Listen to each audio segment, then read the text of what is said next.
one of my favorite songs of all time. I know I say that with every single one of these, but it is. It really is. I really do. That's one of my peaceful songs. That and Yanni. I listen to those two whenever I feel stressed and want to kind of veg out. That's my secret. I'm sorry for the new kind of angle. I got this. Where's the box? I took the box out, I think. But basically, it's just like a metal stand that you mount your two monitors on, so you can move them around, push and pull, do all of that. So it's really nice. It's really, really nice. The one difficulty is just that now everything is a little higher. So it's good for my posture, so that I'm not like looking down while I'm working. So my eyes and my neck is up, but it means the camera is way higher. So I might have to figure out some way of dealing with that. But I don't think it matters too much. If there's mic issues, oh wait, I might have just bumped something. Audio is kind of weird. What's weird about the audio? Let me know. I don't know. Scuffed mic. Mic quality is bad. We've had issues with this mic in the past. Let me try the good old unplug it and plug it back in. I'm going to mute it first because you'll hear a loud pop, but we'll try this.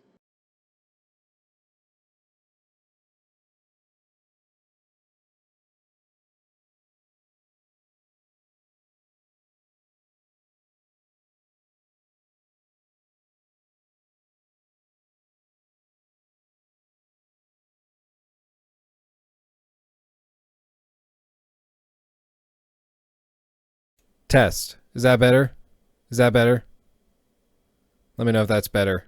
I think what it was doing is it was pulling audio from the webcam. I think that's what it was doing. Just let me know if that's better. I don't know. I'm watching comments. I'm waiting. I'm waiting slow. I'm chilling hard. This is just one of those tough things. I was talking to people on the Discord, though, about a new audio system, and it's expensive, but a lot better. Okay, there we go. It was totally taking it from the webcam. That's what it was doing. Okay, I'm glad we're back. But I know what you're saying, because that mic on the webcam, I don't know why they even include it, because it's so horrendous. It's terrible. It's terrible. But yeah, no, I unplugged it, plugged it back in, and then when I checked back, it was like the audio input was changed, and I was still getting an audio response. So I was like, oh, it's going from the wrong one. But okay, we're here.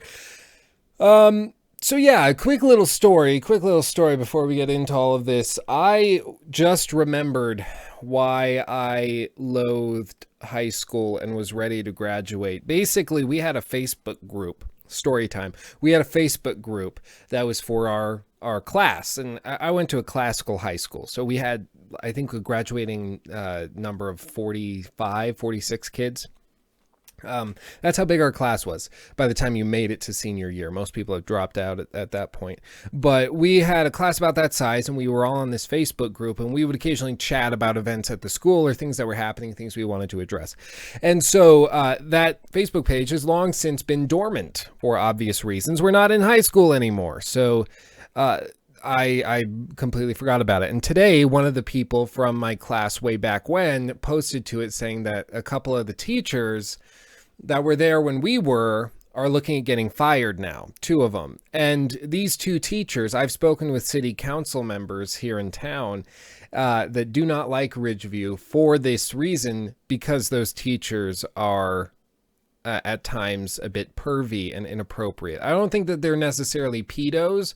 I think that they're just weird people who speak Latin all day. They're just weird. They're weird, and they have no gauge of what's socially appropriate. So they don't see an issue with driving a sophomore girl home in their car, even though that breaks like state laws, city laws, ordinances, and school policy. So I'm glad they're getting fired. And I said that in the chat. I just commented and I was like, I'm surprised it didn't happen sooner. And they all came down on me so hard, like, F you, Luke, F this, whatever. You're so terrible, F you, whatever.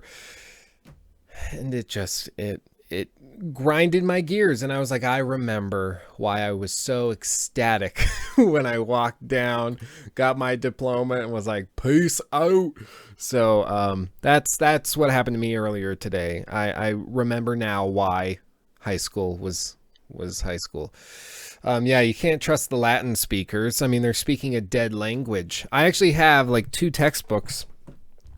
Where is it? Oh, right here.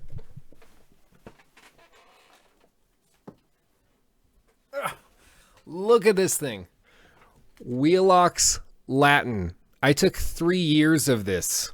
Like, it's insane. This language is dead. Like, it's just so insane. The Lord's Prayer in Latin, et cum oratatis non eritis sicut Hippocratai. Like, it's, why would you need to learn this? I don't know. It's fun, I guess, but it's one of those skills that's completely useless. Cool, I can read Latin. How will that help me get a job in the real world? Maybe if you're going into medicine and then you can read the terms and figure out what they're referring to. Like, I was in an anatomy class. They asked me what the arbor vitae was, or they said arbor vitae or something. They pronounce it so American.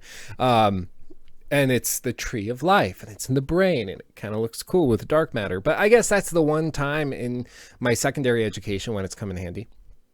But what are you going to do? What are you going to do? 101 Mythbuster says Latin is deader than my dreams. Yeah, you know what will help me? Neat points this out. Cyberpunk 2077. And that is what, well, that's one of the things we're going to try and address today. I have a list of things that I think are safe bets. A couple that are more speculation. We're going to go through our E3 predictions. What we think we're going to see, what's unlikely to see. We're going to talk about all of that, put it out in the open, and go from there. Now, a fair bit of this is completely speculation. Other bits of it are basically confirmed, like, yes, that's happening. Why wouldn't it? So we'll go through all of this, and I will be watching your comments. I will be watching for those comments. If you want it to stick, you can head over to the Discord and you can put your comments in there. Make sure to tag me in there at LukeyPoo so I see them and get notified so I can pull them up later. If you have any predictions, or you can tweet them at LukeStevensTV and we can address those live. It'll be super fun. So, we're going to go through this. I do want to say I will be covering, I'll shift to something a little more interesting, and it might hint at what I'm working on next, but who cares? So the first thing I want to say is I will be covering these. I'm not sure if we'll actually live stream the live streams. That could be fun to do, like live reaction stuff.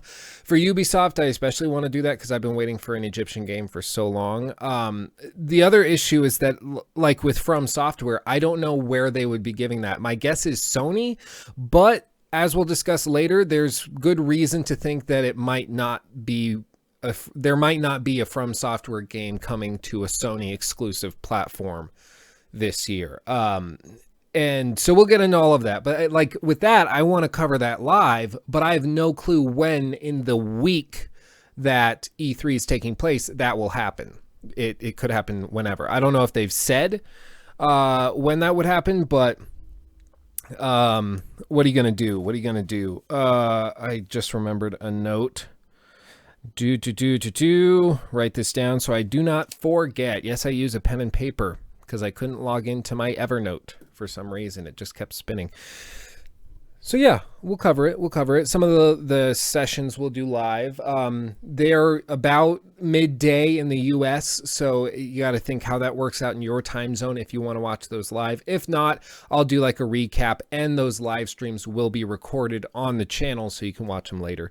Kind of fresh and have fun with it. But with all that said, let's just jump into it. Let's stop delaying. So let me see, actually, let's go through this as if we're going through the actual conference, because there is actually a pace to this in terms of, or an order to this. So first that I have noted is EA. They're on the 10th. Second is Xbox/Microsoft. They're on the 11th in the morning. And then Bethesda is later that day on the 11th. And then on the 12th is Ubisoft and Sony. That's what I have marked right now. That might have changed since I did this a few weeks ago, but that's what I have. And it's we're gonna address all of this. I see somebody mentioning the headset that Sony or that Nintendo announced and showed off for Splatoon. We're gonna talk about that. Do not worry. So let's start out with EA. As for anything major with EA is always focused insanely, like intently on sports. I don't know why they do that. I hope they don't do it this time, but nobody really cares about sports. The people that play like Madden and buy those millions of copies of Madden and FIFA, most of them are not your primary like gamers who are going to be playing or watching an E3 stream. So I've never understood why they spend so much time and put so much effort into those unveils and announcements and hiring some, athlete to do that, because they're not going to be watching the stream. They're the people that, go out to the bars, and when they have friends over, they play a little Madden. Nothing too sordid. What I hope they focus almost entirely on is Battlefront 2, and I think that makes sense. That's their big money maker right now. Star Wars is bigger than ever, and Battlefront, of course, is something that a lot of people are looking into and very excited for. Now, the big thing with Battlefront, they're going to talk about it at a minimum. They will address it. They will show it off. They'll show gameplay and all that, but it's just a matter of how much of their conference and presentation will be based on that. My guess is it will be the majority this year. I think that just makes sense. But the one thing Battlefront 2 has to do is simply more content. If they put out, like Battlefront 1 right now, after all the DLC and expansions, is a pretty good game. But the problem is that you had to get a season pass, you had to buy the initial game and wait like a year and a half before you got a really good game. And that's a little frustrating. And not many people are going to experience that now because this new one is coming out. So it would be like wasting your money. You'd get on there, no one would be logged in anymore. They would have all moved to the new one. So with that having been said, my guess is that they just have to pull out more content. I'm excited for the single-player campaign. It looks interesting. I'm glad we get to play as an Imperial, kind of disgruntled Imperial soldier, or disenfranchised, perhaps, would be a better word. It'll be interesting. We'll just have to see. We'll just have to see where they go with it. But I'm not really sure how they're going to approach it. I really hope it's good, though, because I bought Battlefront 1 initially, and I was like, okay, this is kind of cool. Play it at some parties. We did a little split screen here and there, but didn't do anything major. I want it to be great, though. I want it to be great, but we'll just have to see. So that's the big thing from EA that I would expect. Maybe another Sims expansion, but my guess is most of you are not super interested in that. That's my humble guess. Especially Sims 4. How heartbreaking was that? Liam Shaw asks, Lukey Poo, are you a Star Wars fan? This is something I've addressed in the past. I think, honestly, I'm not a big fan of sci-fi in general, but it's one of the reasons that the Surge and Prey just haven't really spoken to me that much. I'm just not a big fan of all of that. I'm just not. And I honestly think that it's because when I was a kid, everyone made so many jokes about Star Wars, like, I'm your father, Luke, that it just immediately I got turned off to Star Wars. And then I realized everyone was expecting me to like it. And I like in general, when people tell me I should like something, I tend to be a bit of a rebel and I don't end up actually liking that thing. It's kind of weird. Oprah. Everyone tells me I should love Oprah. Why should I love Oprah? I don't care. I don't watch anything she makes. I'm not big into her, no pun intended. I just don't get it. I don't understand why I'm supposed to like Oprah so much. So I don't, and I make a lot of jokes about not liking Oprah. So much so that my friends bought me a book for Christmas. It was some autographed something or other, Oprah's book club sticker. It was funny. But with that said, I'm not a big Star Wars fan or sci-fi just in general. But the game is good. The game is pretty, and it's a conversation starter. People tend to like it, and it's great for split screen. And if it has a single player campaign, maybe that's what it will take to get me into it. I don't know. But I'm going to move this to the other side. There we go. Make it a little more, perspectively pleasing. So with that said, EA is the first one. I expect it to be just Battlefront. Nothing too much to say about that. Next is Xbox and Microsoft. Now, Microsoft, I think it's pretty self-explanatory. They're going to be showing off Scorpio. That's going to be their entire focus. They might show off a little more. Hopefully they do. Show off a little more of, say... let me get over here. Crackdown, for instance, Crackdown 3. This is actually a legit reason I think why they've been putting this off. Let me scoot this over. Why they've been putting this off for so long. It was because they needed the Scorpio's power to really demonstrate it on a satisfying level. Because my guess is on the Xbox One S or something, Crackdown 3, because if you're not familiar with it, the entire idea is that Crackdown is built in this engine, this Microsoft Azure powered mass scale destruction, like Red Faction on steroids is what they're going for. They want you in a city where you can drive your car and crash a skyscraper by taking out all of the support beams. That's what they want. And my guess is that on the Xbox One S, you're going to be having lower resolutions, lower frame rates. It just won't be as graphically impressive, but technologically it will be. PC, I think this is a game you're going to want to play on PC. If anything ever was made for PC, this would be it. But it's being built in Unreal Engine 4, so it could look good, but my guess is it will struggle on the main consoles, or on Xbox One S. But on Scorpio, I think it could really thrive. If, Scorpio is capable of outputting like The Witcher 3 in 4K at a smooth frame rate, whether it's 30 or 60, either which way. That's very impressive and very powerful. And so if they could just get this thing running at 60 FPS with all that destruction, I'd be a happy camper. And I hope that they show that off because it's got the potential to really be impressive. But we'll just have to see how it turns out. But right now it's slated for Q4 2017, so holiday season of 2017. We'll just have to see what happens there. There's no reason to believe that it would get delayed further. It's been pushed back. When was it initially announced? Let me see if I can see. CloudGen had previously rumored a part of the Xbox One software with their software used in technology demonstration at Microsoft's developer conference April 2014. The game was officially revealed as Crackdown 3 during Microsoft's Gamescom 2015 press conference on August 4th of 2015. Okay, so it's been out in the ether for about 2 years now, and it seems like time flies, but luckily the attention was pulled off of it. They've been working on it, and hopefully it's great because I love that destructible environment stuff. It's really cool. Borderlands 3. Some people are talking about Borderlands 3. It just, I don't know. The studio that made it, I forget the name of the studio. What is the name of the studio? I'm having a brain fart.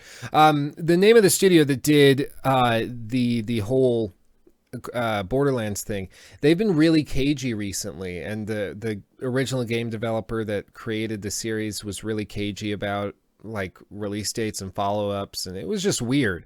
It was just weird. So I'm not as confident in Borderlands 3 as a lot of other people. I'd like to see it, but Borderlands is one of those games I could totally see them pushing for, like online co-op and all this, and completely splitting off the kind of split screen co-op that I enjoyed it with. But we'll just see. Gearbox, yes, thank you, Gearbox. So we'll just have to see. I'm not very confident in the idea of a Borderlands 3. I don't know why. That's just the feeling that I get. They might show it off, but I wouldn't expect it anytime soon. If it's a launch title with the Scorpio, that could be really, really good. That would be really good. And that's all I'm saying on that. I don't know too much about it. I've never been a huge guy in first-person shooters in general. When I do get into one, I get really into it. And Borderlands was great. I played it with an old buddy of mine. Like, we did the co-op campaign, split screen. It was great. But since then, I just haven't paid much attention to it. Now, as for other things Microsoft will focus on, of course, the Scorpio. Scorpio is their entire focus. That's their saving grace at this point.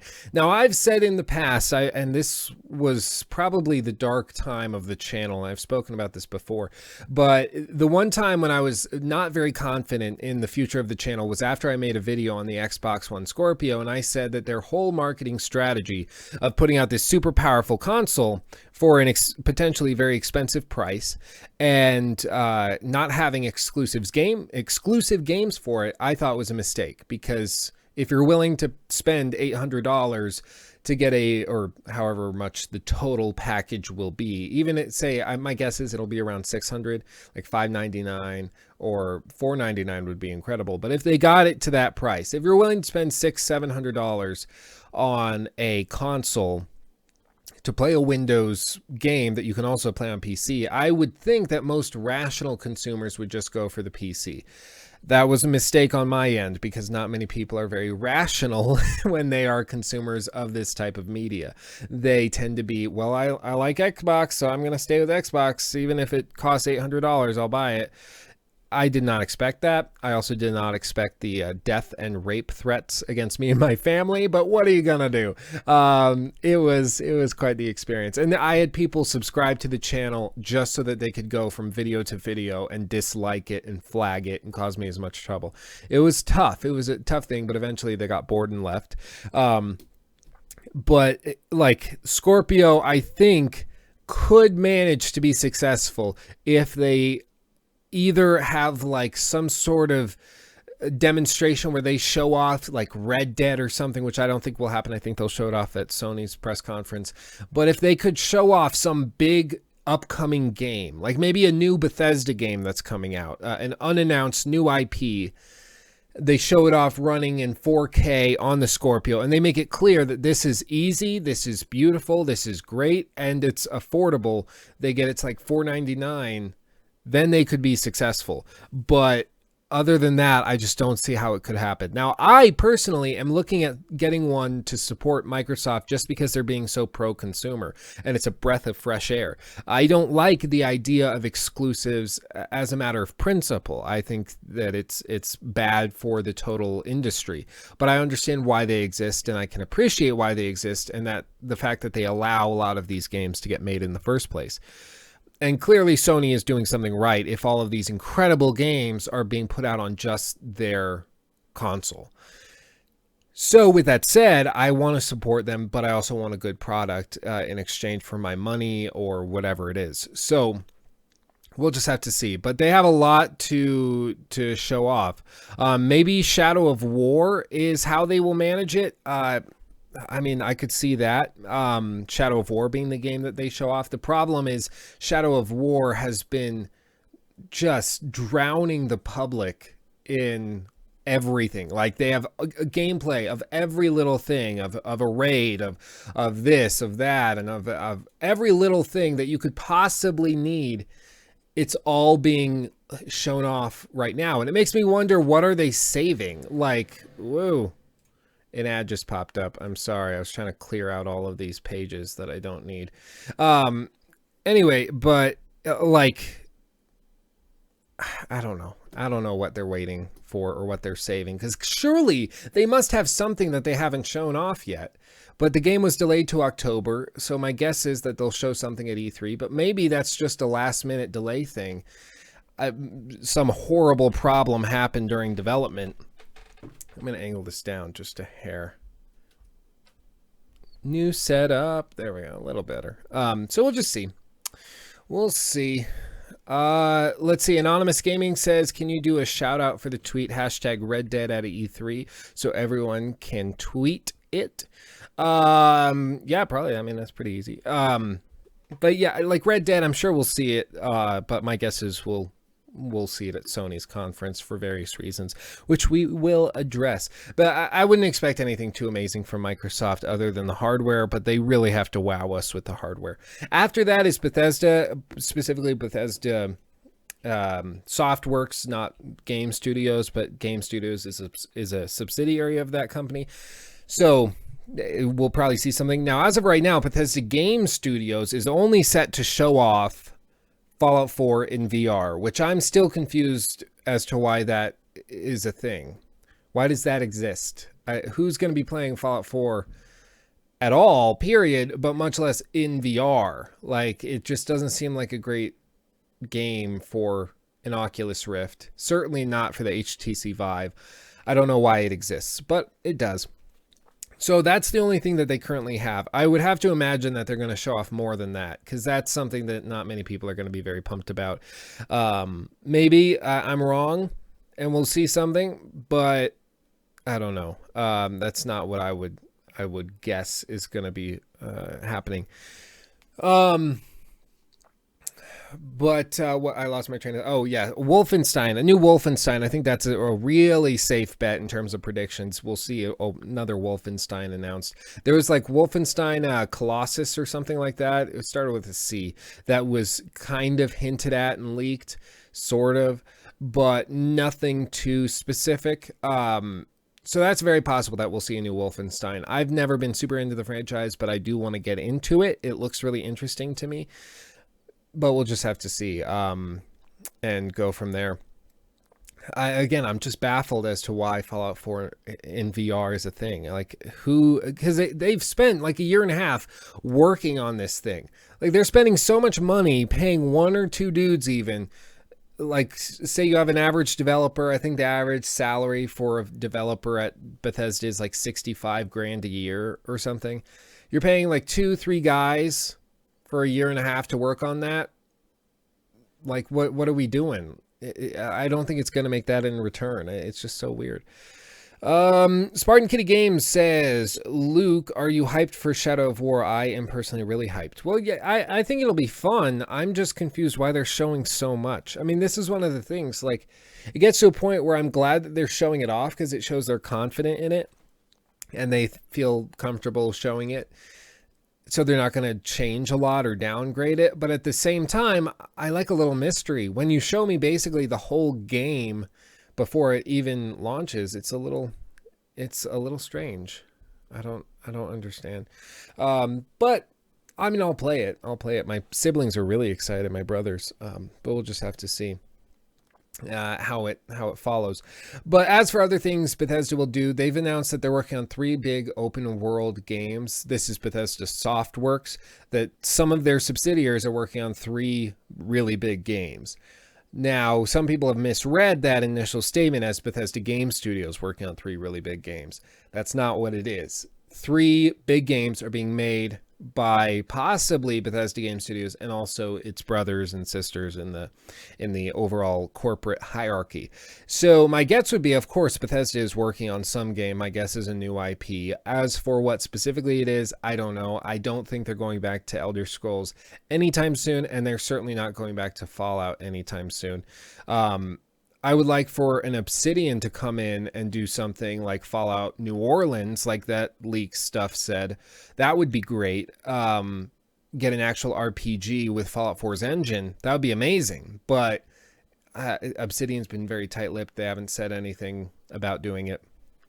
Apparently they're in financial trouble, which is a little heartbreaking, but that's where they're at right now. But what are you going to do? Spartan Kitty Games says, can we meet your brothers? You'll see them around. They're a little weird. They're quirky. They're probably watching right now. But no, they're a blast. When they're around someday, I'll show them off. Let's see. I saw another. What was it? Kamuro says, I want to see some Death Stranding. Death Stranding, I think, is going to be. Wasn't that a Sony exclusive? I think it's a Sony exclusive. And if that's the case, maybe they'll show something from it off. But that game is clearly so far out. I don't think, like, I don't think Kojima has any idea what it's going to look like at this point. I don't think he does. But it is using Horizon Zero Dawn's engine, which is cool. Maybe they can figure out the lip syncing a little better, but we'll just have to see how it turns out. But I mean, it looks interesting, but interesting in that way that it's like, this is so weird that there must be something really awesome to it that I'm missing. It's one of those cool, interesting things. I don't know why this is interesting, but everyone seems really interested, so I guess I will be too. So we'll see. I know I keep saying that, but we'll see. I mean, E3 will be the ultimate decider. We'll see how everything turns out. Now, let's see. Alexander Wayne says, I want a game based on the Viking mythology and history. Yeah, I saw somebody in the Discord mention this. It might have been you. I don't have it pulled up right now, but somebody did mention an Assassin's Creed. I could actually pull this up and we could address it right now. I did promise this individual I would... Where is it? There we go. I want to pull it up. I did say that we would be discussing this and talking about it. If not in its own video, we would discuss it here. Where is it? Where is it? Where is it? Video topic request. There it is. Can I zoom in on this? Not really. Well, this is what I got. This is what I got. It's this comment right here by Liam Shaw addressing that specifically. So I will read it off because it's a little too small to read. But that's where I'm getting it from. So Liam asks, why has there not been an Assassin's Creed that's a Viking Assassin's Creed? Like, I'm imagining a sort of Nordic style plate armor with his chainmail hood and a large axe to fight with, maybe like Yggdrasil-esque Creed symbol kind of splattered in blood, like blood across the chest plate of armor, Nordic blue eyes and long blonde hair, a beard much like Geralt's, facial scars and all that jazz. The precursor race can be tied into Norse mythology, with the Bifrost being some form of precursor teleportation thing. Naval combat will be just jumping onto rival ships and hacking their limbs off with your axe. A temperature system where snow might cause you to be weaker to attacks or have trouble timing an arrow shot because your fingers are numb. Maybe in the main villages, or the main villain claims to be a descendant of Loki and likes to mess with the citizens of an unnamed Nordic village. But more than just tricks, perhaps he or she causes murders and manipulates others to kill each other with a precursor artifact. Damn, I want this to be a thing. Perhaps we can cover this in a video. Well, let's talk about it. Liam is here. Liam's in the chat. Hey, Liam Shaw. Good question. Wonderful. And I guess we can talk about Ubisoft's thing now. Even though they're going Monday, in terms of chronologically speaking, we're on, I think, Saturday, but that's fine. Ubisoft, as for an Assassin's Creed in the Viking times, I see no issue with it. I think it could definitely work. The problem, as far as I can gather, that Ubisoft has had in the past is that they have 3 or 4 developers that are heading up Assassin's Creed, and they are the ones to basically decide where it's going, when it's going there, what time period in that location, how it'll work, how it ties in the main story. And as we covered in a video, they've had a couple of those guys that just for whatever reason have this staunch opposition to certain locations. One of the guys, he was outright against Egypt and Japan. He said that will never happen. They're terrible locations. They're so expected. They wouldn't work. And now they're going to Egypt. So I think it's just that a few very powerful people in the chain of command of Assassin's Creed are the ones calling the shots as to where they go. And sometimes they get it done right, and sometimes it's really bad. And my guess would be that seems like a fairly obvious choice. Like, it could be super cool, especially after Black Flag. But it's very possible that they felt perhaps Black Flag was too similar to that, or that would be too similar to Black Flag, because you would be primarily sailing around, kind of pillaging. And it could be interesting. Maybe you create your own sort of Viking tribe. You use like the gang mechanics of Syndicate for it, and you have your Viking soldiers that work for you. One thing I was told is that often Ubisoft will get an idea, like they want to take a game to a certain place or time period, but they're not sure if they can pull it off in terms of art style or if people are interested in that setting for a game. So, for instance, the modern day stuff, they were like, could an Assassin's Creed work in the modern day? So they decided to make Watch Dogs and fund that to see if that style of gameplay with free running, with exploration, open world, all of that could work. And then they just decided to make it its own series. For Honor, you could argue, is their foray into this sort of Oriental mixed with the Nordic stuff in terms of art style and in terms of that setting. So it's possible that that's their approach to it. I don't know. But I think a Viking Assassin's Creed could really work. I think it could be really fun. Daniel Schuju asks, what if it was about a Viking raiding England? That could be fun. I would play the crap out of it. I would really like that. Norse mythology is right up my alley.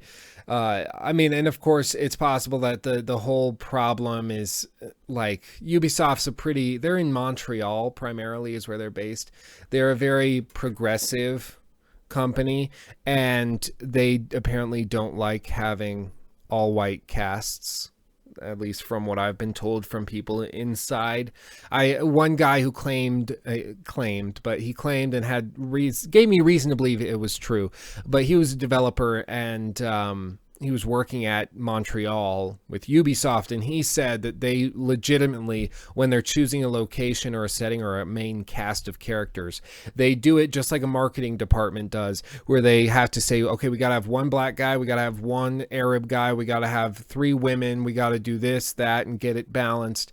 And it's a little disappointing, I guess, that they have to do that, because they're focused on that diversity. Oh, I'm sorry, I whacked the microphone. But they're focused on that diversity first and foremost, and telling a good story second. So going to a Viking setting, that's all Norse. Like, even the southern area of Viking territory is still all basically like Aryan-looking Norse mythology stuff.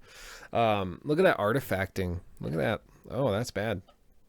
That's just on the gameplay. I think it's because I'm recording the footage to the same drive that I'm loading the game off of. So in these sections where it's heavy on loading, it gets really bad. But the other sections, it's not very bad. I don't know. Maybe I need to record it to another drive and move it. I guess that. But yeah, Howler's Moon says Assassin's Creed Berserk. That's a good name. That would work. So yeah, it's a little frustrating that it has to be so political, but that's what marketing departments are like. I'm in marketing classes, and it really is like that, where they say, if we're going to create an ad for this, we have to make sure that it's like a rainbow of pigmentation and gender and whatever, and armpit hair lengths, and it's just weird. It's weird that they work that way, but they do, and that's the world we live in. Mr. Maximum says, I want an Assassin's Creed in feudal Japan. That would be so nice. That would be nice. And my guess is that will probably happen. If it's not this time, my guess would be maybe 3 years from now, after they finish with this character. Because apparently they're looking at taking this character, this protagonist, that's going to be in the Egypt one, taking him to Rome and Greece in the subsequent, like, next year's release or 2 years from now's release or whatever it is. Look at that artifacting. I don't know what that is. Let me get this loaded up so that we don't have to look at all of that terrible screen tearing that is most horrid indeed. Wait, no, stop. Resident Evil 7's music just started playing. I don't know why. Well, this is going wonderfully. Let's see. So Anonymous Gaming says, answer me, please. Sad face. I will answer you right now. What game do you want to see at E3? The game I most want to see at E3 that's basically been confirmed to be there is, of course, Assassin's Creed Empire. Whatever it looks like. The Fractured Butthole could be really interesting. I just want that game to be out. I already know what it's going to be like. I don't want the joke spoiled. But, you know, we'll just have to see how that works out. It could be great, could be terrible. They've taken so long. They almost delayed it a full year at this point. So we'll see. It's coming out in October, I believe. But the new Assassin's Creed, I'm really excited for. In terms of ones that haven't been confirmed, but definitely could happen, something from Software. Whatever their spiritual successor to Bloodborne is. And the more I've thought about it, the more I'm convinced that we will not be getting a... let's go with that, by the way. Let's load that up. There we go. Boop-a-doop-a-doop. Plop that on top. Take that off. And load that. So whatever From Software is working on will be amazing and incredible either which way. And I'm ready for that. I'm ready for whatever it is. But the more I think about it, the more I honestly believe that From is going to pull a Demon Souls and basically get out from the exclusive deal that they made with Sony for the Bloodborne franchise and instead go and do, maybe they call it like plasma death or just invert plasma death. They just like they'll take what they learned from Bloodborne and basically make a sequel, but they'll call it and brand it something different, put it in a slightly different setting. That way they don't have to release it only on one platform, because Sony funded the proof of concept, essentially. Bloodborne was the proof of concept that this fighting style, this fighting system could work. And then now they're looking for a way to kind of follow it up and capitalize on it and really take it where it can go. And I think that that's good. I don't mind it as long as we get this rally system and the fighting mechanics again. I just want a spiritual successor to Bloodborne if I can't get anything else. Daniel Schuju says, I hope they pull the Demon Souls. Please, I would. And I am getting a Discord link for you guys. Somebody's asking for it. Yes, I mean, I think it's good. I think it's good if they pull it just because... I want to I want to see it. Like, I want to see that follow-up. I love the series. I love the game. And the idea of playing a game that, like Bloodborne, or essentially Bloodborne 2 on PC, oh my gosh. Like, can you imagine Bloodborne in 4K at 60 FPS? Can you imagine how insane that would be? Even right now, just... at 60 FPS to get this game running stably at 60 would be amazing. I really want that. So I'd be okay with it if that's what it's going to do. Aditya Ayer says, can we discuss the setting? The setting with regard to a Bloodborne follow-up. I mean, as to what they would do, if you look at what they did with Demon Souls and then they went and did Dark Souls, it's basically the same thing. So maybe they just put it in a Victorian England, but they get rid of the Bergenworth stuff and maybe they just rewrite that portion of the story. But then a lot of the story doesn't make a lot of sense. So they would really have to rework it. Because Bloodborne on the whole is in many ways more narrative than Demon Souls and Dark Souls were in comparison. So I don't know how that would work out. That's why I'm not paid millions of dollars to make these games, because I don't know where they would go with it. But if anybody's capable of doing it well and properly, it's Hidetaki Miyazaki at From Software. Lord knows they can do it. Steven Bernucci says, I hope they announce a new Bioshock. Now, this is something I do want to address, and that this at this point is much more fluid, and then I'll go through my last few for Nintendo and Sony specifically. As for a new Bioshock Infinite, while it was successful and sold a lot of copies, it lost a lot of money. A lot of money. And the reason was because the guy that was heading it up, I forget his name, he basically restarted development 3 times, where they made a game, got it into alpha essentially, and he just said, nope, not working, dump it. So they had to basically make 3 games. And then even if you have a Skyrim level success in terms of your game, but if you restarted development on it 3 times, wasting years and money, like it's going to be tough to make that back. So it lost a lot of money. And I think they're waiting for the game to kind of refresh. They could be working on it right now. I have not heard anything specifically about it or rumors about it. But if they pulled that out and blew us all away with that, that would be great. Can you imagine if that's part of Microsoft's thing? Maybe they have an exclusive deal for 6 months, or maybe they just get to announce it and show it off on the Scorpio at 4K or something, like a follow-up to Infinite. That would be great. I'd be all for that. But I have no reason to believe it'll happen. Is That Boy says, did Don't Nod say anything about Vampyr at E3? My guess would be they will. I believe they were there last year, which is when it was shown off. They have to show something off. I mean, it's set to release this year, and they haven't said anything about delaying it. So my guess is they're just saving a lot of their stuff for E3. By the way, I've been playing through Life is Strange. That's what it's called. I've been playing through Life is Strange.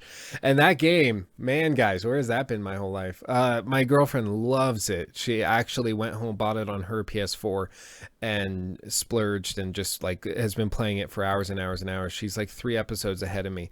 I think I actually, if I can get this going, I think I actually have stuff from the opening hours of it. It's really good, but this will address something interesting. Yeah, you get to see me tinkering with graphics settings. So much fun. Yeah, let me mute it. We'll skip ahead past the intro. Yeah, but like when you look at it, it's a highly stylized game, and you can see Vampyr's graphics, specifically in the faces, in this. So it's very like cartoony style, and the lip sync is some of the worst I've ever seen, but because it fits into this art style, it's okay, and we kind of forgive it. So I don't know how it'll work out. Vampyr needs to figure out if it's a stylized game or if it's trying to be realistic, because when it's stylized, it works, but when it's not, it just looks off horrible. It comes off horribly. Dr. Manic says, "Can you read my comment above?" I'm looking for it. Okay, Dr. Manic said, if they take the protagonist from Assassin's Creed Empire into Greece or Rome, maybe you can play as a gladiator in an arena, and the backstory is that you are mistaken as an escaped slave and get revenge. That could actually be really cool. Can you imagine getting to play in a next-gen Colosseum? Oh, that would be so good.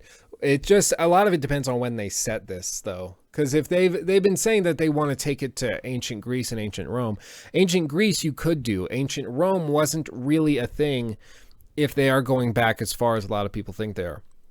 Some people were saying they were looking at going back to 2400 BC. And if that's true, unless they do some weird thing where the protagonist grabs a piece of Eden and he gets like frozen in time, and then he pops back out and he's fine 1,000 years later. They could do that. Maybe that's how they're going to have him go from, ancient Egypt to ancient Greece to ancient Rome. But you're talking about like 1,000 years between each of these in their heyday. So it'll be interesting to see how they manage it. But quickly, we will address this. Somebody wanted me to address the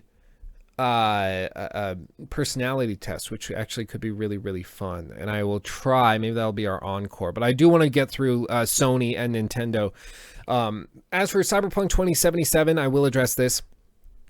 Cyberpunk 2077, I thought that we would see something about it at this conference, but the more I've thought about it and the more I've read little statements from CD Projekt Red, the more I get the feeling that they're pushing it off to 2018, in which case they might not even announce it. They want clearly to avoid another sort of Witcher 3 graphics downgrade, like whole thing debacle, which a lot of people forget, but The Witcher 3 had a big scandal when it first came out because the graphics were downgraded, which is weird, but go look up the videos. It's really pretty in those initial things, mostly with particle effects, and all of that's gone in the final game. It's still beautiful, but it is stripped down. And with that having been said, I think they're just trying to avoid that. Maybe they'll try to pull a Fallout 4 and just announce it 6 months, announce it at E3 2018, release it in December, do that. That could work, but we'll just have to see. That's really something I'm not sure about. They might show it and blow everyone away, or they might just hold it and wait a year. I don't know. They said it's in a very advanced stage of development, but as for specifics, I'm not sure. Oh, good coffee. So as for Sony specifically, I do think we'll get a new IP from software. I don't think it'll be Bloodborne. They might not even announce it specifically with Sony if they're doing it as an open platform, which I think they will. But they will announce something at some point and do that. It'll happen. It'll happen.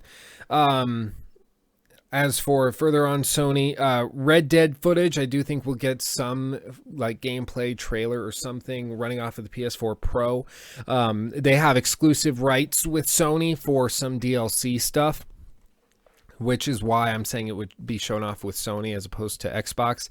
So I would guess a little Red Dead. The Lost Legacy coming out of Naughty Dog, we will see lots from that. I can't tell if I'm excited or not at this point, but we'll see. I can't tell. I don't like Nadine. I don't like Chloe, but I really don't like Nadine. And the fact that they're leading that, it makes me frustrated. And of course, just expect a lot more exclusives from Sony. A lot of, because they got to balance out the whole Microsoft Scorpio thing. They have to outshine that with software, and that's going to take a lot of something. And if they come out of the ballpark and they like out of nowhere swing in with Bloodborne 2 right off the bat, then we'll be like, okay, Sony's still in the game. But if they expect to just rest on their laurels and come out and do the bare minimum, they're not going to find much success. And Microsoft could come back. Now, as for, let's go to Nintendo specifically. They will, like Nintendo, they don't have a set conference, but they will be doing a Nintendo Direct, if not several, which is their kind of private conference, kind of like what Rockstar, or not Rockstar, maybe it is Rockstar, whoever it is. Some game developers have done this in the past where they kind of hold their own events outside of big gaming conventions. And Nintendo is one such company. And what they're looking at doing is trying to sell the Switch for the holiday season. And I think the way that they're going to do that, and to give Switch owners currently, like me, who are basically done with Zelda, a reason to still own the console.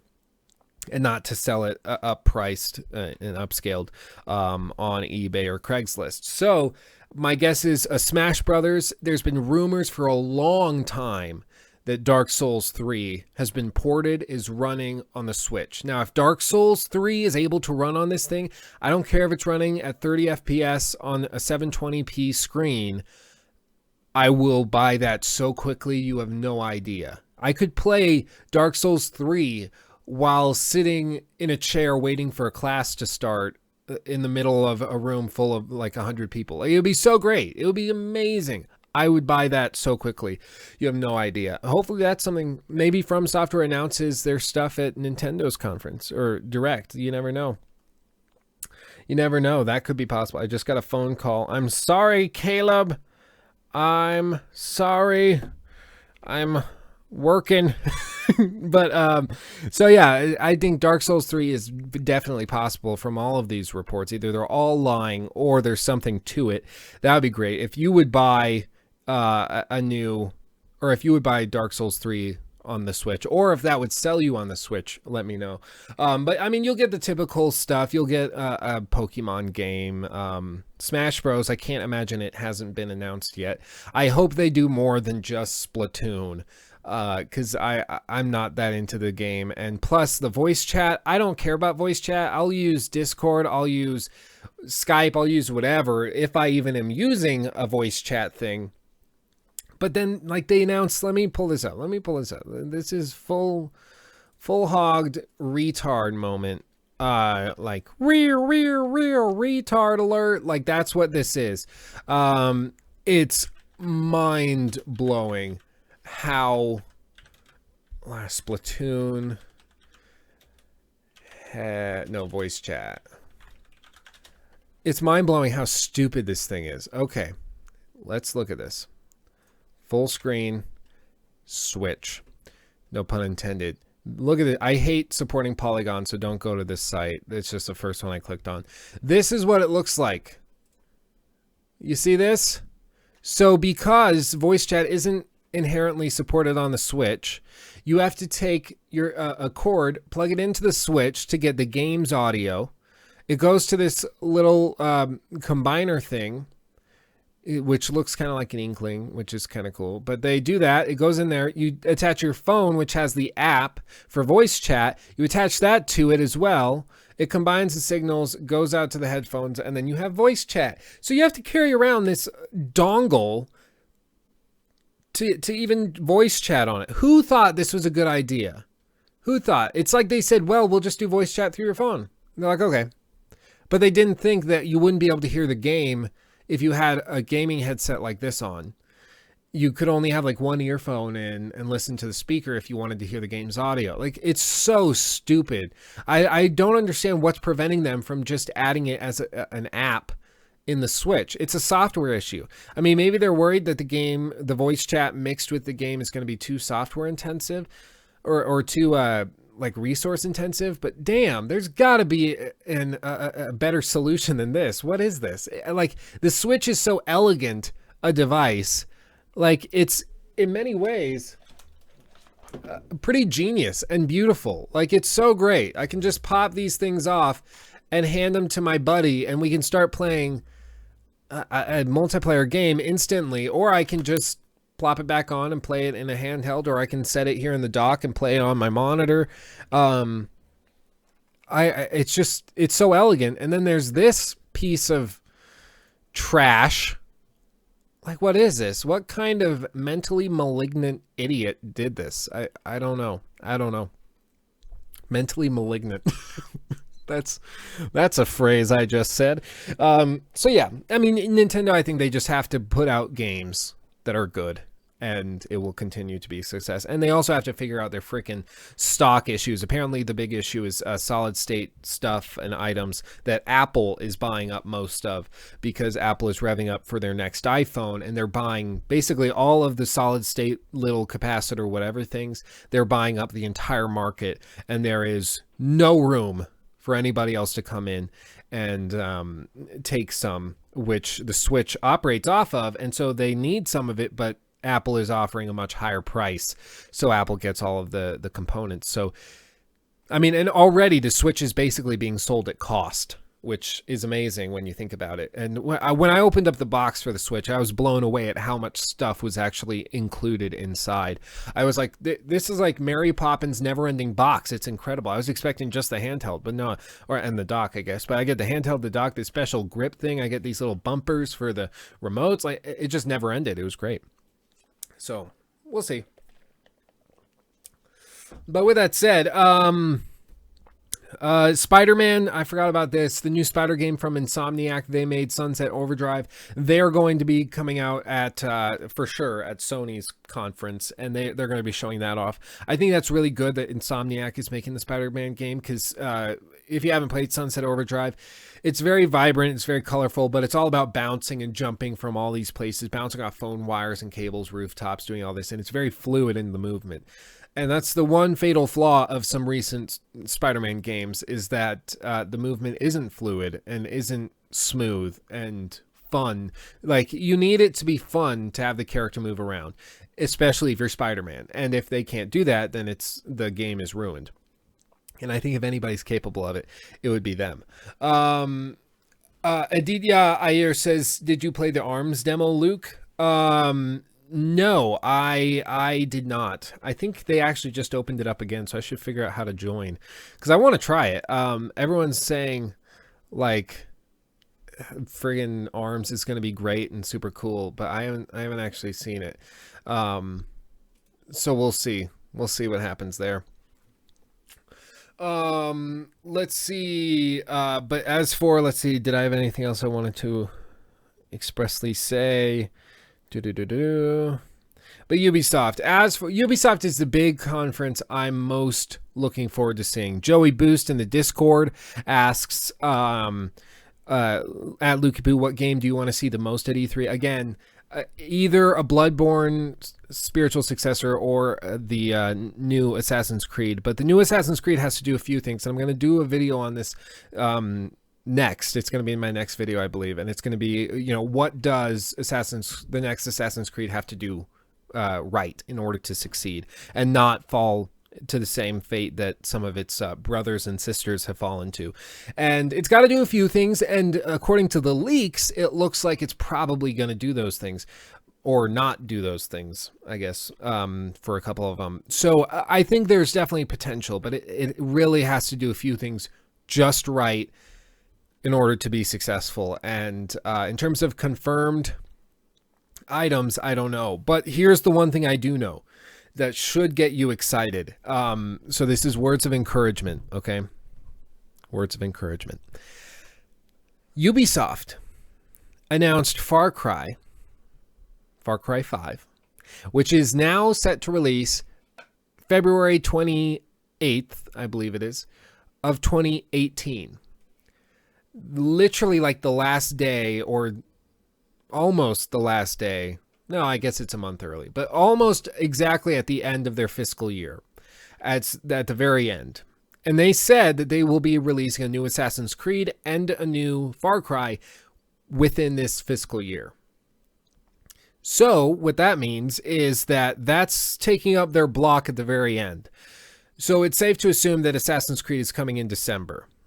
Now, with that having been said, Ubisoft has a history of they'll show and pre-announce all of their other stuff so that people aren't really surprised or blown away. They can show or briefly talk about them, and then they focus on one game in particular. In the past, it's been things like Watch Dogs 2, for instance. They're like, look at this, it's so great. That's their focus, and they focus the crap out of it. They mention it, they talk about it, they show off tons of it. They still have not said anything or officially confirmed necessarily an Assassin's Creed in Egypt. They've shown off things like Assassin's Creed with kind of a sandy background, but they haven't explicitly shown like a trailer or anything like that. And so the fact that they will show it at E3 and that they have not pre-announced anything, I think is very, very interesting, and I think shows that they're waiting for it and they're counting on it to be the game that blows it out of the water and blows everyone away. And if they're that confident, I think it's going to be good. It's possible, though, on Monday, if you're watching this, the week after it airs or way after, it's possible that they're going to show this off on Monday and announce it before the conference. That's possible. But they haven't at this point. They haven't even mentioned it really other than a tweet. And we'll see. It's a game that has to come out probably around the holiday season, November, December, around then. And they haven't said anything. And I think that that's actually a very good sign, because it means they're confident enough that they feel that they only need to show it at E3 and that they can steal the show. So my prediction actually for the show, or the game of the show, the game of E3 that's the most impactful and memorable, as Fallout 4 was for many people in 2015, my guess would be that it will be Assassin's Creed Empire or whatever. I know I refuse to call it Osiris. I know, but it's because that article that I read, I have no reason to believe it's true. I actually have a lot of reasons to believe that it's fake. And if it turns out to be Assassin's Creed Osiris, I'll apologize to WGG or something, whatever it was. But I don't believe that website is legit. Dr. Manic asks, Lukey, if you were making an Assassin's Creed game, what or who would be in it and why? Would it be a sequel or a prequel for a character from previous Assassin's Creed games? I don't know. Like, again, the Assassin's Creed game I would make would probably be either a Viking one or one set in ancient Egypt. Like, this has the potential to be my dream game, and I really mean that, at least in terms of setting and ambiance and all that. I don't know if they'll pull it off. My guess is they'll make it some super PC, historically inaccurate piece of rubbish, and they'll botch it, and it'll be terrible. But, like, that's what you do. You have to expect the worst and hope for the best, and that's what we're going to do. Yeah, as for Red Dead 2, Deathstroke is asking about that. As for Red Dead 2, I don't know. Now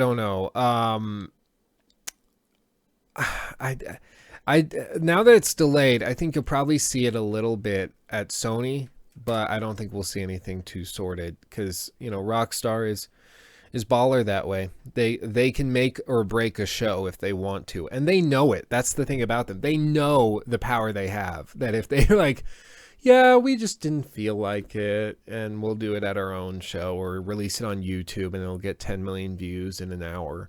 So whatever. And they know it. It's kind of hilarious. Let's see. Geralt says, I want Luke to respond, but he's hardcore missing it. What did I miss? I'm looking, Geralt.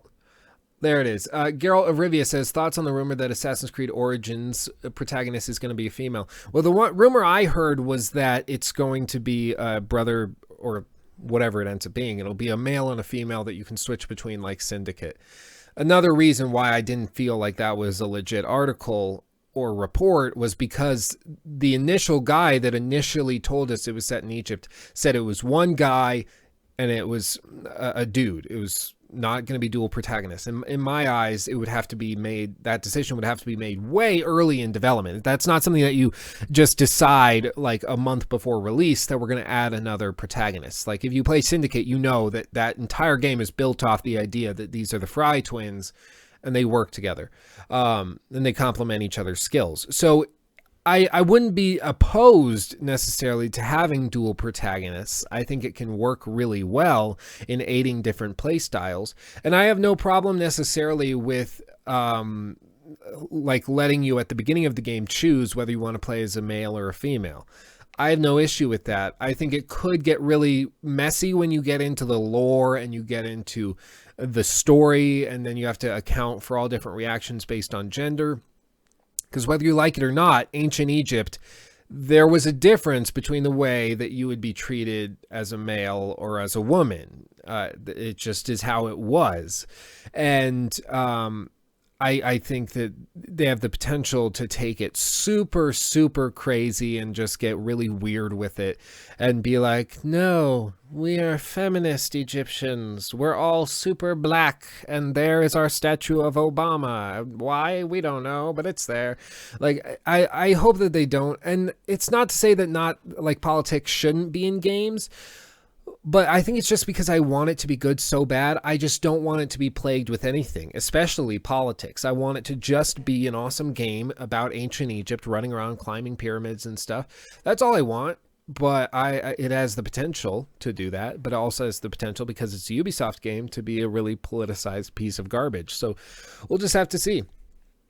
But as for people are saying that I should make the Viking Assassin's Creed thing into its own video, that could be a really cool discussion. The big thing I will address this, the big thing I want to be careful of, how many of you guys watch Mr. Matty Plays? I want to know. If you watch Mr. Matty Plays, let me know in the chat, or in the comments below if you're watching this later. I've been watching Mr. Matty for a while, and I like the dude. He's nice. We talk on Twitter every once in a while, but he has made his channel into a channel that is focused on a very particular set of things and style of games and set of games and developers. And his type of content tends to be one type of content where it's very like, well, let's speculate about this. It's a very speculative channel, and there's nothing inherently wrong with that. But I like my content, especially after the Witcher video, which I'd like to hear your thoughts on that as well. After the Witcher video, I would like to know, like, I don't know. I like having much more thought-provoking and I don't want to say intelligent, but just content that takes a lot more work, that isn't just speculating and saying, oh, well, I would like Assassin's Creed in here. I would like, Elder Scrolls 6 to have this gameplay mechanic. And I get that that's entertaining for some people, but I'm not proud of that content in the same way that I'm proud of like the Witcher video. Or the Unity video. So I like to make more of those types of videos and try to stay away from the speculation stuff. But the way I could make that Viking video work is to analyze how it would work with the gameplay mechanics and how it could work, just like the World War II one. But we'll see. We'll see. And yeah, I think Deathstroke says he thought that Matty should have diversified his content more. Yeah, I mean, it's something I saw coming a mile away. Like you can only cover one game for a year. And like, there's only so many outcomes to that. You're going to be a little pigeonholed at the end of that. But let's see. Snippa TV says you should make your channel just like Joseph Anderson's. I really like Joseph Anderson's stuff, and he's certainly an inspiration. His thing, he writes his scripts out. The Witcher video, I had an outline that I followed and bullet points, and each sentence or each block of voiceover, I probably did on average 4 or 5 takes of it after thinking through what I wanted to say, but it wasn't strictly scripted and I wasn't reading off of a piece of paper.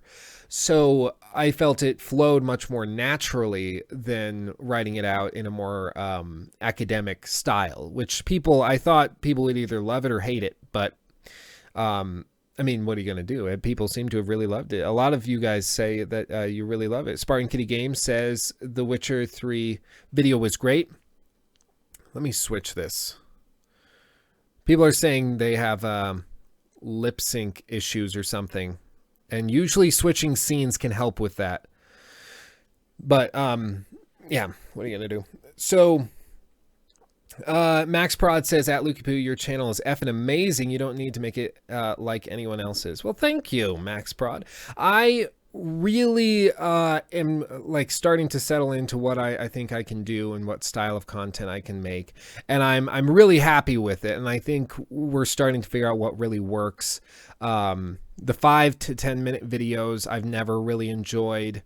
They're easy to make, but they're easy to make because they're not very good. And that's why a lot of YouTubers make 5 to 10 minute videos, because they're easy to make.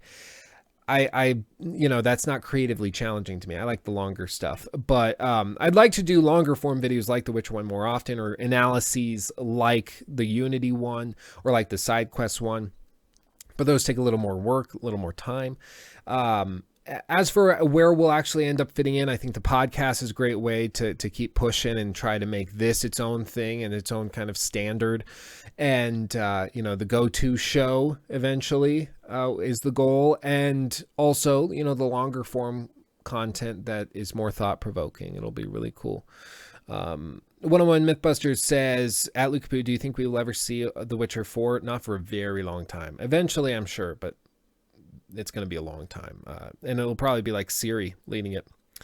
Yeah, Daniel Schuju says, at Luke Poo, stop ignoring our or mine, mine and Neat's comments about the personality test. Yeah, we're going to finish out with that. That's going to be our encore. Don't worry. I've not forgotten. I have it pulled up in a tab, actually. We can all take it together. Lieutenant Trippets says, the thing that gets on my nerves about Mr. Matty Plays is how biased he can be sometimes. Yeah, I mean, I honestly think that having ACG brought on his podcast was both the best thing and the worst thing that could have happened to him, because now he's trying to become ACG, and ACG is ACG. Like, Carrick is wonderful and he makes really good reviews. They're not in my style necessarily that I would make them in, but I sure enjoy watching them. He does a great job. And Matty is trying to make that like part of what he does now. He's trying to make all these reviews, but Carrick is Carrick. Like, you can't copy that. And so I think Matty is just trying to figure out where he fits in, what he should do now, what content he should make, and he's having trouble figuring out exactly what that's going to be. And so I wish him the best of luck, but there definitely is a lot of work still to be done for Matty and on his channel. And I do wish him the best of luck in that. There we go. Because I think he's a cool dude, but he's got a lot of work to do to figure out what he's going to do. Let's see. Sniper TV says, I would love an analysis / critique type video on The Last of Us. That could do well with The Last of Us 2 on its way. I would be interested in going back and going through it. The big thing I always try to do is I try not to make a video on something if I feel somebody else has already made that video or done it better than I could or will. So I think that there's been a couple really good videos done on The Last of Us. I would probably go back to it once we get a release date for The Last of Us Part 2 and once the hype starts building up. My guess would be The Last of Us, though. The reason I didn't mention it as a prediction for Sony's conference is because I think it's really far out. It's probably still 2-3 years out. So I think it's a ways out, but we'll see. We'll see what happens. But yeah, as Mythbusters says, if you like Bethesda games, watch Matty. He's your guy. He will cover it to a sometimes painful extent. But he's a nice guy. He's a nice guy. He really likes those games, and he will spend a lot of time covering them. And I just feel bad that he got pigeonholed so bad. He started covering that. He found success, jumped to like 250,000 subs in the span of a few days because he was the only one talking about Fallout 4. And after E3, everyone was talking about Fallout 4, and so they subbed to him. And now he's at like 300,000 subs, and he struggles to get more than like 12,000 views on a video on average. Most of his videos get sub 10. And I feel bad for him because I mean, that's got to be a real humbling experience to go from 100,000 views on every video right down to 10, struggling to get 10. I feel bad for him. But that's what you get for covering a crappy company. Sorry everyone. That was mean. I'm gonna do that video eventually, Lukey Poo versus Bethesda, and it's gonna be like a giant roast.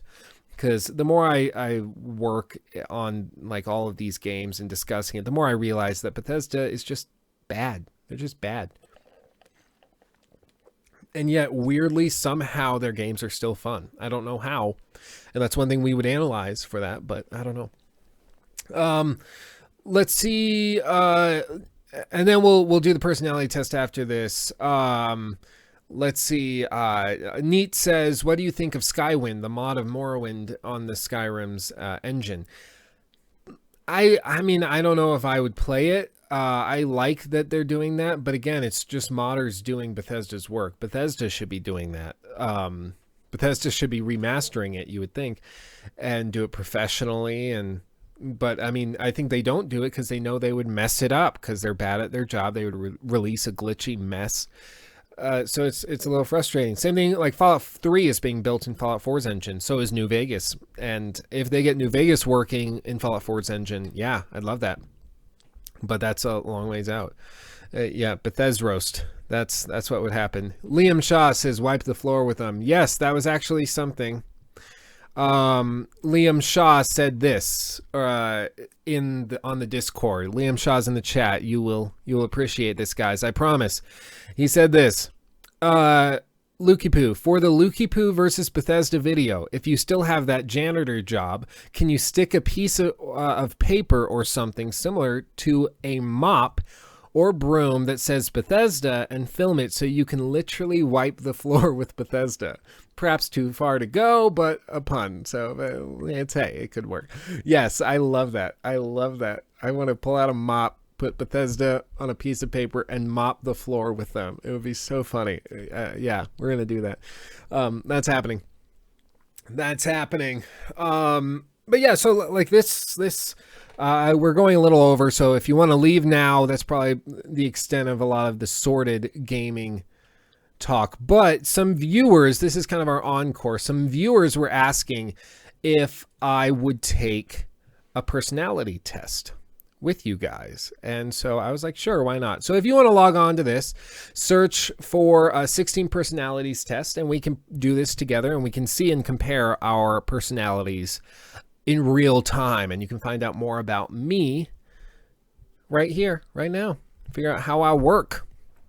I told you guys I wouldn't forget you. Liam and Daniel, you guys were saying, no, don't forget about the personality test. And no, we're going to do it. I will not leave you hanging. Okay, so here we go. You find it difficult to introduce yourself to other people? Not really. I mean, I don't super enjoy it, but not really. You often get so lost in your thoughts that you ignore or forget your surroundings. No, I'd say I actually have trouble ignoring my surroundings. You try to respond to your emails as soon as possible and cannot stand a messy inbox. I strongly agree with that. You find it easy to stay relaxed and focused even when there is some pressure. I would say, yeah, that's YouTube for you. You do not usually initiate conversations. I would say that's, in my personal life, that's probably true. I like the quiet. You rarely do something just out of sheer curiosity. I disagree with that slightly. I'm not sure exactly what that's referring to, but I'd say probably. You feel superior to other people.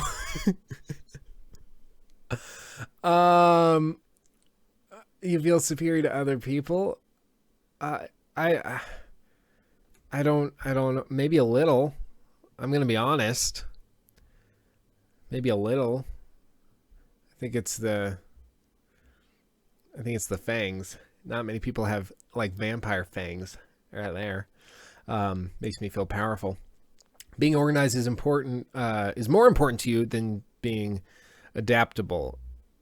I would say probably, yeah. You are usually highly motivated and energetic.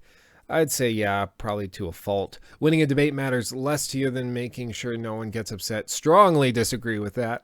You often feel as if you have to justify yourself to other people. Not really. Your home and work environments are quite tidy. Yeah. Except I know it doesn't look like it with the bins of boxes here, but I actually have to make sure the computer works before I can tear those down, because if I have to send something back, I have to have the box. That's why. At least that's why I'm telling myself. You do not mind being at the center of attention. That's very true. Painfully true. You consider yourself more practical than creative. Huh. Well, you consider yourself. I'd consider myself a little more creative, but not overly. So I don't know.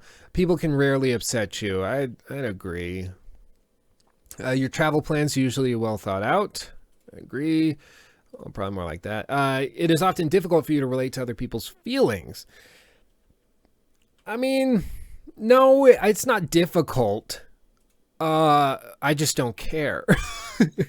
Your mood can change very quickly. Probably. This is all about how you perceive yourself. You know. Yeah, Howler's Moon says, it is confirmed Lucky Poo is a vampire. Don't leave your neck open to him. Yeah, you shouldn't leave much open to me.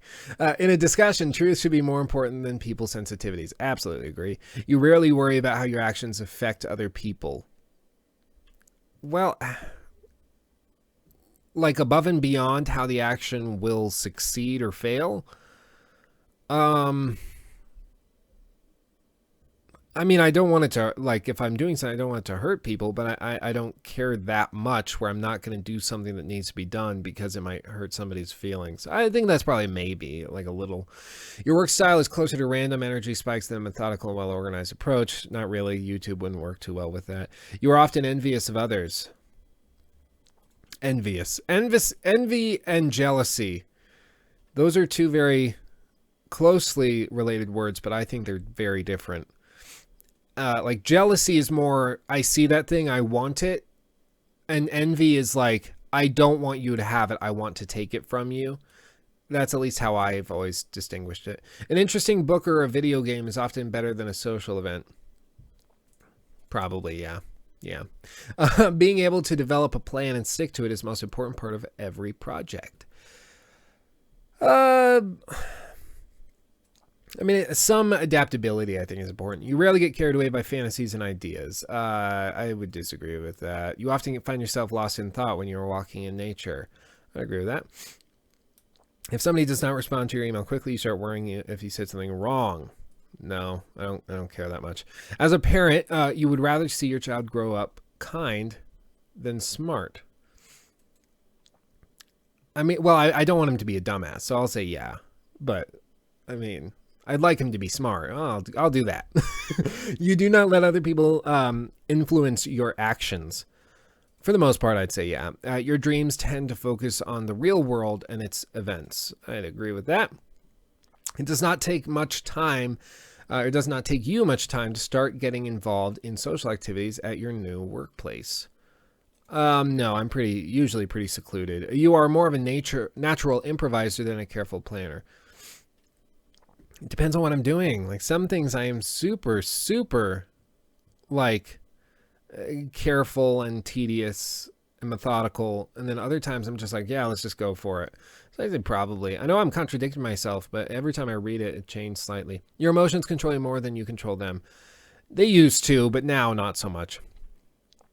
You enjoy going to social events that involve dress up or role play activities. Role play? I don't know. Social events that involve dress up. I like dressing up, so I'd say yeah, like a nice suit. You often spend time exploring unrealistic and impractical yet intriguing ideas. No, why would you do that? That's a waste of time. Like, that's a waste of time. You would rather improvise than spend time coming up with a detailed plan. Sometimes. You're a relatively reserved and quiet person. In my personal life, probably, yeah. If you had a business, you would find it very difficult to fire loyal but underperforming. No. If they suck, they suck. They should be fired. Like I was saying it with the school at the beginning. Like if an employee sucks, they should be fired. I don't see how this is a controversial thing. Oh no, it hurt his feelings. He sucks at his job. Fire the dumbass. Like, what are we doing? We're running a business. If you had a business, you find it very difficult. Yeah, no, fire him. You often contemplate the reasons for human existence. No. Who has time for that? Get a job. Logic is usually more important than heart when it comes to making important decisions. Yeah, I'd say usually. Keeping your options open is more important than having a to-do list. I mean, I leave a slot open for flexibility, but usually there's a to-do list. I disagree slightly. If your friend is sad about something, you are more likely to offer emotional support than suggest ways to deal with it. No. Like, you're crying? Why? Oh, this person at school was mean to me. I'm like, so stop talking to them. Move a seat. Go over there. They're here. Go over there. Like, problem solved. Like, no, you don't get it. Just listen to my problems. I'm trying to help you. You rarely feel insecure. I don't know. I just don't have time to like think about this stuff. So I would say probably like not really. I don't sit around thinking about how insecure I am.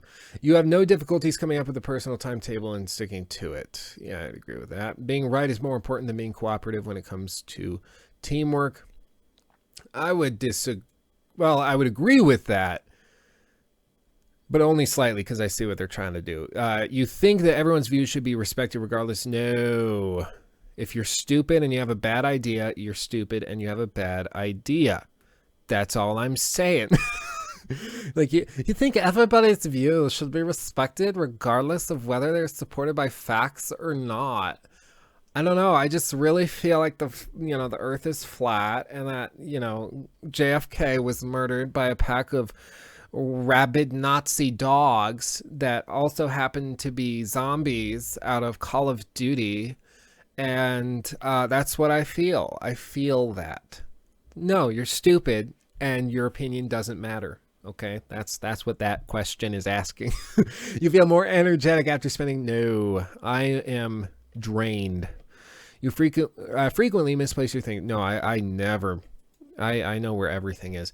You see yourself as very emotionally stable. I'd say for the most part, yeah. It probably means eventually one day it's going to explode and I'll do like a leave Britney alone video on the channel. Like, leave me alone. But as for now, I feel stable. Your mind is always buzzing with unexplored ideas and plans. Yeah. As long as they're practical. You would not call yourself a dreamer. I picture dreamer as like pothead. Like, I'm going to change the world, bro. I'm going to change it forever. Like, okay, what are you doing to make that happen? Well, I don't know, man, but I'm going to change it. Do you have a job? No, man, but I'm gonna make the world a better place. Okay, well, how? Do you have like a degree in something? Are you gonna get a job and cure cancer? Like, what are we doing? Well, man, you gotta stop talking like one of those capitalist scumbags. Like, you gotta stop that. No, I'm not that type of dreamer. So I would say probably I would not call myself a dreamer in that sense, but that's how I would think of a dreamer. Maybe they mean just like somebody who like has big dreams and aspirations. But I think if you're calling yourself a dreamer, you've already wasted enough time that you'll probably never achieve those dreams. So I'll say I wouldn't call myself one. You usually find it difficult to relax when talking in front of many people. No, I feel pretty good. I feel pretty good. You usually find it difficult to relax. Yeah, no, I'm perfectly comfortable. Probably a little too comfortable. Generally speaking, you rely more on your experience than your imagination. Generally speaking, probably disagree slightly. You worry too much about what other people think. I don't think so. Your room is, if the room is full, you stay closer to the walls, avoiding the center. I'm trying to think of an actual instance where this happens. Probably. Make people come to me. That's the type of person I am. If you have a tendency to procrastinate, you'll have a tendency to procrastinate until there's not enough time to do everything. Not really, no. I tend to be pretty on the ball with that. You feel very anxious in stressful situations. Not really. You believe that it's more rewarding to be liked by others than to be powerful. No. Being powerful is awesome. Like, why would you want to be liked if you could order them to be executed, like for not liking you? Like, that's kind of awesome. Like, what are we, maybe that's the dictator in me. You believe that it's more rewarding to be liked. Well, rewarding. So I'll move that there because it's rewarding. So it'd probably be rewarding to be liked, but having power, I mean, is it better to be feared or loved? Probably feared. If you're trying to do something big or meaningful, truly meaningful. You have always been interested in unconventional and ambiguous things, such as in books, art, or movies. Not really, but I'm not sure what that means. You often take the initiative in social situations. If I'm in the mood to, then I'll be like, okay, let's party. So I'd say often, maybe not often, but I do. Results, what we got? Executive, ESTJ-A. So pretty evenly split in terms of extrovert/introvert. Okay. Okay. So that makes sense. So it determines how you interact with your environment. Fairly extroverted, but it's pretty evenly split. Energy. This trait shows how you direct your mental energy. I'm more observant than intuitive. Okay. Nature. This trait determines how we make decisions, cope with emotions. Mostly thinking, like almost completely thinking. That makes sense. Tactics. This trait reflects our approach to work, planning, and decision making. 80% judging, 20% prospecting. So I don't sit around thinking about it. I just do it. Identity. This trait underpins all others, showing how confident we are in our abilities and decisions. 87% assertive. There you go. I would make a great dictator. I think that's what this is saying. So what are they? I think they show you people that you compare with. Frank Sinatra, Judge Judy, Rockefeller, Sonia Sotomayor. Who else? James Monroe. Oh, that's disappointing. Lyndon Johnson. Oh, that's also frustrating. Sarah Gellar, Boromir from Lord of the Rings, Dwight Schrute from The Office, Downton Abbey, Game of Thrones, Robb Stark, Porthos from The Three Musketeers. I remember I took this and I got the same personality as the Joker. I was like, yeah, that's about right. So I'm an ESTJ. Lucular. Hail Lucular, says Deathstroke. I like Lucular. But there you go. There you go. I'm an executive. ESTJA. Use that as you will. Use that as you will. But let's see what you guys got in terms of your personality tests. How did you guys do? So Is That Boy says you're literally the opposite of me. I got INFP-T. So you're introverted, intuitive, I'm guessing that means. And you're more feeling, you're more prospecting, and you're very turbulent. Okay, that's cool. There you go. Mediator. Daniel Schuju got mediator. INFP A or T. So just about evenly split. Well, there you go. That's kind of cool. Alexander Wayne got INTJ. So intuitive, introverted, intuitive. No, that's not what that is. So intuitive, feel. I don't know what I lost. I don't know. I don't understand. Let's see. Deathstroke 5700 says, when is the fascism being implemented into the channel? Lol, JK. I got the logician personality. This is cool. So we'll see you, Lieutenant Trippets. He's got to go, but take care. Have a good day. Thanks for coming. But yeah, there you go. There you go. Yeah, this is actually fun. Good idea. Good idea, guys. This was fun. This was good. But there you go. Like, I think this explains me pretty well. I have a feeling that this is true. I'm actually surprised that the extroverted and introverted is that closely tied, because I was guessing that it would be more introverted, because in my personal life I always feel like I'm introverted, but I can turn on the extrovert when I feel I need to, and just kind of turn my brain off and get past the social awkwardness and just do it. So I guess that makes sense, but that was a little surprising to me. All of this makes more sense. I disdain feeling like I feel like this is the right thing to do. No, like, does it make sense? That's how I go. Judging, yeah, prospecting, just looking from the distance. I don't see that making sense. Assertive, that makes a lot of sense. And that's something I worked on. A lot of this, if you asked me 2 years ago, right out of high school or something, this might have been inverted or something. And then I realized how stupid it was, or at least for my goals, it just wasn't what I wanted. So I actually started working on this, and I turned myself into a much more assertive person, much more thinking. And I used to be much more introverted. So that's kind of cool that that's flipped. But there you go. There you go. Kafefi. 101 Mythbusters says this was easily the best segment in the history of Talk Gaming. Well, I'm glad. This was fun. This was fun. For sure. Yeah, we got like our own little dictatorship with the dictator being called Lukey Poo. Yeah. Take that super seriously. Yeah, I think this is, Aditya says this is probably the longest Talk Gaming episode ever. Yeah, no, we've spent a good 20, 30 minutes going through this, but I think it was good because we've been going for about an hour and a half at this point, and I've had a great time. I really have. But there you go. There you go.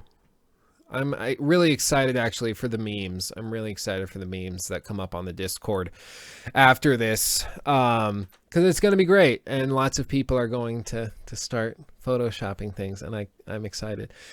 But I'll put the link to the Discord in the chat now, so that you can follow that and check it out. And it'll be great. It'll be great.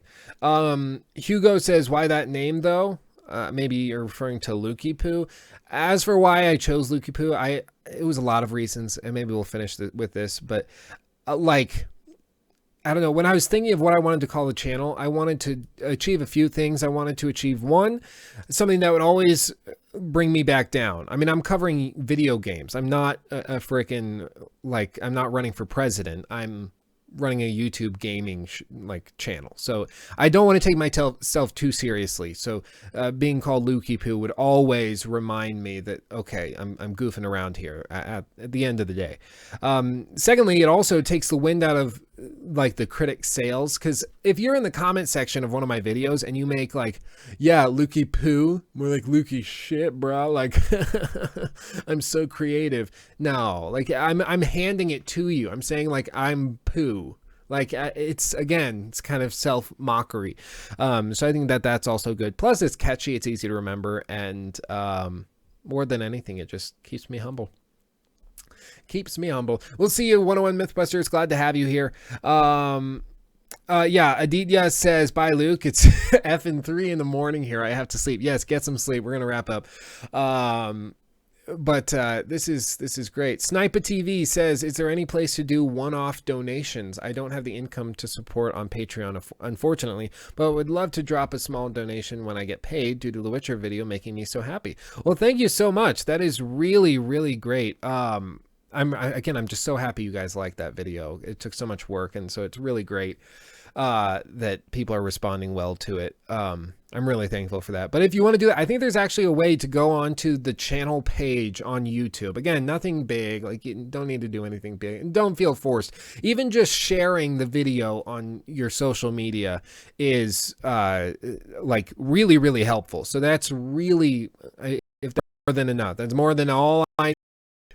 And there's a little like donate button on the right side, I think, but I'm not sure. Oh yeah, we're seeing buffering. Great timing. Hold on. Buffering. I just dropped the bit rate down. I don't know, buffering. Well, anyway, yeah, we'll wrap up because there's a lot of buffering. But I'll see you guys. Thank you for watching. I love you all. Bye-bye. Talk to you in the Discord later. Bye. Bye.